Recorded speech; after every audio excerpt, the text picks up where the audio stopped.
In this video I'm going to be wearing this stealth campsite. And yes, I really do mean that literally underneath my clothes, and then I'm going to go and set it up in a field. It's all well and good me using camouflage netting and disguising my stealth campsites once I'm there, but if I'm walking to and from these stealth locations with a massive backpack and clearly a load of camping kit, it sort of undoes the stealth element before I even arrive. Of course, if I'm going to try and hide all this gear beneath my clothes without anybody realising, there's going to be certain items I simply cannot take, like these big foam mats for example. However, even with the huge amount of pocket space that I've got, I was surprised at how few items I could really take with me. And this is partly why I wanted to do just this fun little idea and bit of an experiment to see just how minimal you could get and how much stuff you could take without adding any kind of backpack into the mix. The first major downgrade I had to make was from my Elpkit Elan hooped bivvy to a very simple mountain warehouse bivvy.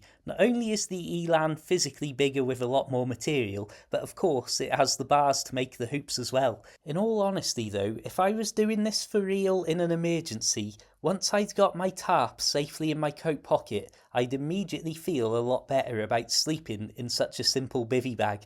As you can see from these clips on screen from my other videos, once you've got a tarp with you, you've got a huge amount of variation and flexibility in the shelters you can build. The smaller items easily found homes in my various pockets, but when I got to the sleeping bag, it was a disaster. I'd intended to wear it as a shawl beneath my coat. However, even this very flimsy, very cold sleeping bag was simply too bulky, and so I had to downgrade all the way to a simple blanket. Ultimately, this is what kept this as a temporary but fun little experiment, rather than a prolonged experience out in the bivvy overnight.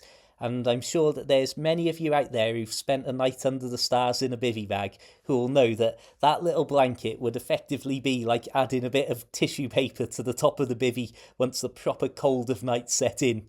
So you can see here, my figure is not quite what it once was, but from a distance, it's not too suspicious and not particularly drawing attention to myself.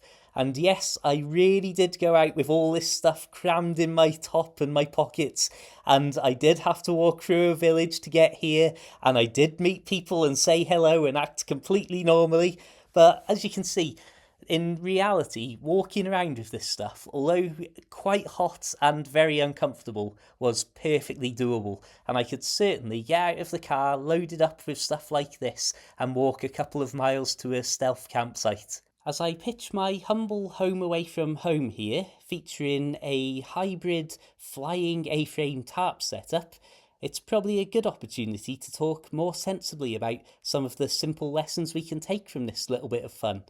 So firstly, something I'm sure many of you already obviously know, we can of course easily take an emergency bit of shelter with us if we haven't got a lot of storage.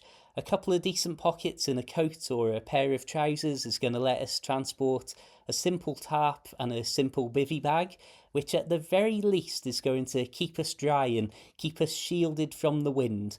However, it's not going to keep us warm from those plummeting nighttime temperatures, or of course, if you're doing this out in the winter conditions, just the general low temperatures. And that's really one of the big downfalls, I think, that having to rely on a really simple blanket in this case, or just my coat and other bits of clothing that I'm wearing, is not going to be great. Not only if you're in some kind of emergency situation that you've been thrown into, if you're getting wet and crossing rivers, or just generally getting your clothes damp during the daytime, the last thing you're going to want to do is then take those clothes into a bivvy over a cold night in the wild. Equally, you wouldn't really want to do that if this was just a little bit of fun that you were out on a fun trip climbing a mountain or two. So as the campsite comes together, you can see I did get my little inflatable mattress in, so that's something of comfort, but we can really see how much everything falls apart with that ridiculous lightweight blanket, and just think what a struggle it was to even fetch that with me stuffed into my top. Just another little fun moment here. So I realised once I was down in the field that I didn't actually have enough pegs to complete this tarp setup. So I used a spoon on one of the guy lines and I used a key on one of the others. Now, I know if this was really out in the wild, you'd just use some sticks to do this, but I thought it was just a fun little addition to really stretch things and try and make sure that the camp was entirely self-contained and built with just things that I had taken with me. You're about to see some fantastic acting as I pretend to set my boots on fire with an alcohol stove that isn't even lit. But there's a serious point to be made here, and that is that with this type of ultra minimal setup, I didn't fetch any water supply whatsoever. So everything I wanted to drink or to use with food, I would have to purify myself. And I only had access to a simple standard cup there, but I was wondering, and I'd like other people's input on this, would it be possible, do you think, as a super minimal boiling setup, to replace that with a metal cup and take a very basic stand for the alcohol stove and boil every single cup of water on demand? Or would it be considered an unnecessary risk to have a single vessel for drinking and boiling water at any one time? Anyway, let's get to bed here, because it doesn't look particularly inviting, I'll be honest.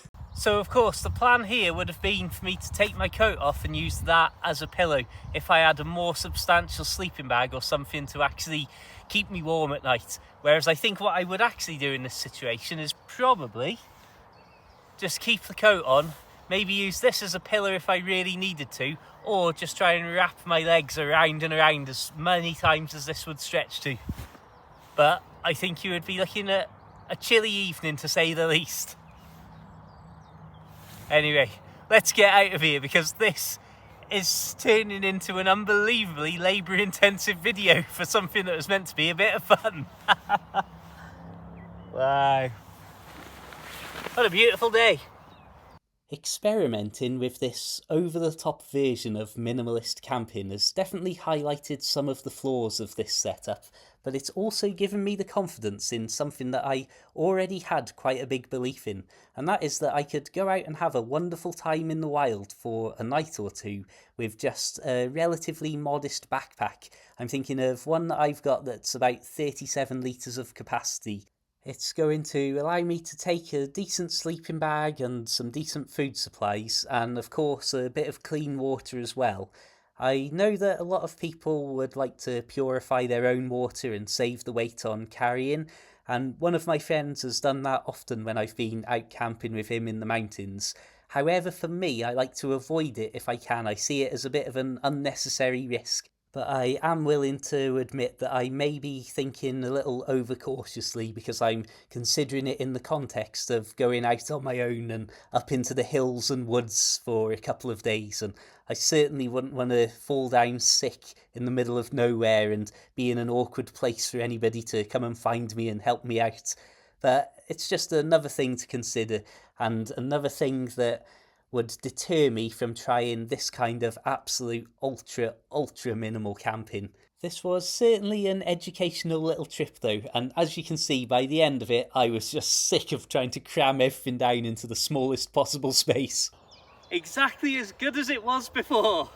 Thank you for watching. Please subscribe and check out loads of other videos just like this. If you want to help me out, consider becoming a PayPal supporter, a channel member, or a Facebook subscriber, just like some of my recent supporters: Steve B, John B, Melissa L, Sean B, BL Beach, L Hughes, Dawn H, A Sanford, T Seymour, David D, and Kaz G. Thank you very much, everybody. Without you, this simply wouldn't be happening. Until the next time, keep it interesting, keep it tarp worthy, have a fantastic day, and of course, farewell.